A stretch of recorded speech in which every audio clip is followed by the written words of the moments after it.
Oi, meu nome é Carol. Resolvi gravar esse vídeo para ajudar os alunos que têm dificuldade com a redação do Enem. Eu fiz sobre o tema Contribuição da Nanotecnologia para a Qualidade de Vida da Humanidade. Eu vou ler ela primeiro e depois eu vou explicando como que eu coloquei e apresentei cada competência. De acordo com o dicionário Michaelis, a nanotecnologia tem o objetivo de construir novas estruturas a partir do átomo. Atualmente, no Brasil, existem poucos polos em comparação com países mais industrializados que fazem estudos com essa grande inovação do século XXI, de grande potencial econômico, industrial e tecnológico.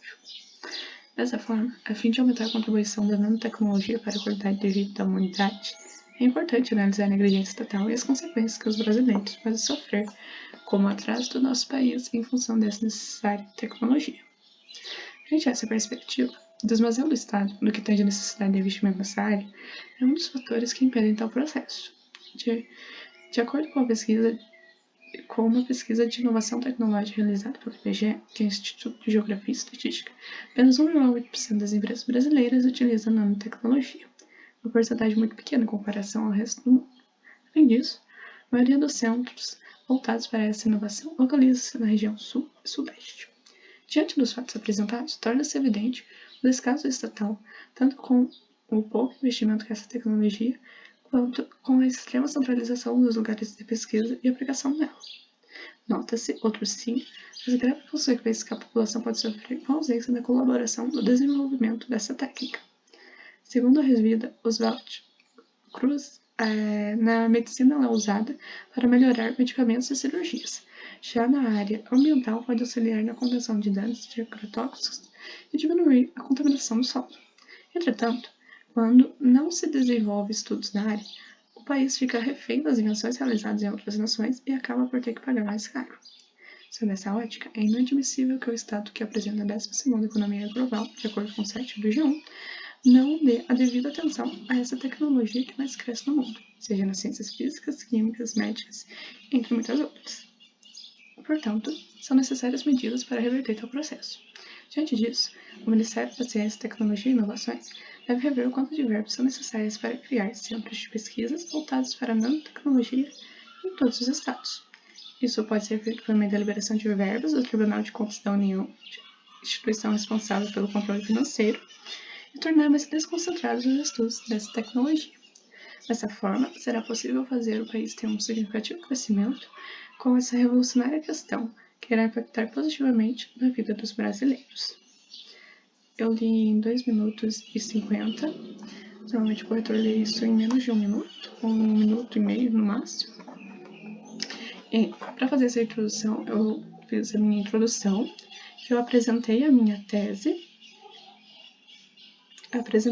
contextualizei o meu tema primeiro, seria nessa frase aqui, definindo a nanotecnologia como o dicionário define. Depois eu apresentei a minha tese, que seria novamente tecnológico, que eu apresentei como que seria aqui dentro do Brasil em comparação com o restante do mundo. E por último, o meu projeto de texto. O que seria o meu projeto de texto? O que vai ser, o que eu vou falar do meu desenvolvimento primário e secundário dentro da perspectiva do tema.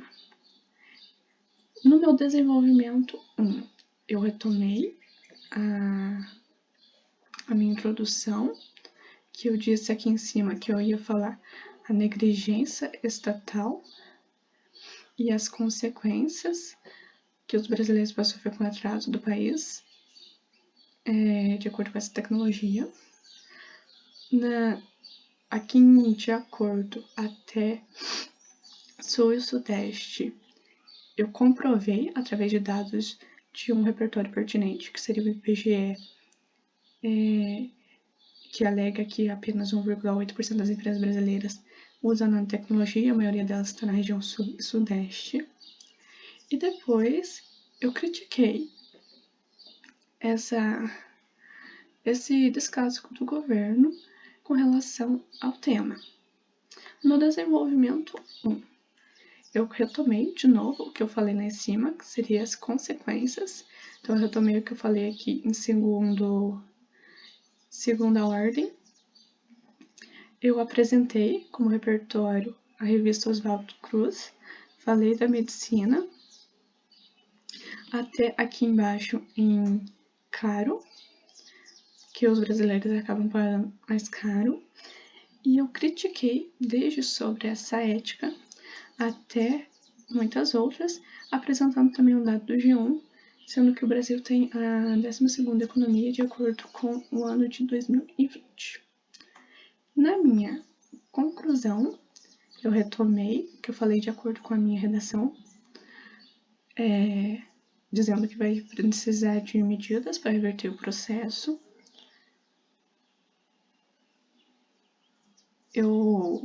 Agora, na conclusão, eu preciso de ter um agente, que eu coloquei o Ministério da Ciência, Tecnologia e Inovações. Ele tem que ter o agente, a ação, que seria desde rever até estados. Pode ser feito por meio, seria o meu meio modo, liberação de verbas até a União. Aí eu preciso ter um detalhamento. O detalhamento eu coloquei aqui do Tribunal de Contas da União, que é uma instituição responsável pelo controle financeiro. E eu tenho que ter uma finalidade. A minha finalidade eu coloquei aqui que é tornar mais desconcentrados os estudos dessa tecnologia e será possível fazer o país ter um significativo crescimento com essa revolucionária questão e irá impactar positivamente na vida dos brasileiros, porque, como consequência, se o país investe nesse tipo de tecnologia, investe nesses estudos de todas as áreas abrangentes, o país acaba por desenvolver um produto mais em conta para os brasileiros e, de acordo com a lei do mercado oferta e procura, quem cria consegue oferecer mais barato para o próprio país. Essa foi a minha redação sobre a contribuição da nanotecnologia para a qualidade de vida na humanidade. E se vocês quiserem, eu posso fazer aqui mais algumas redações também.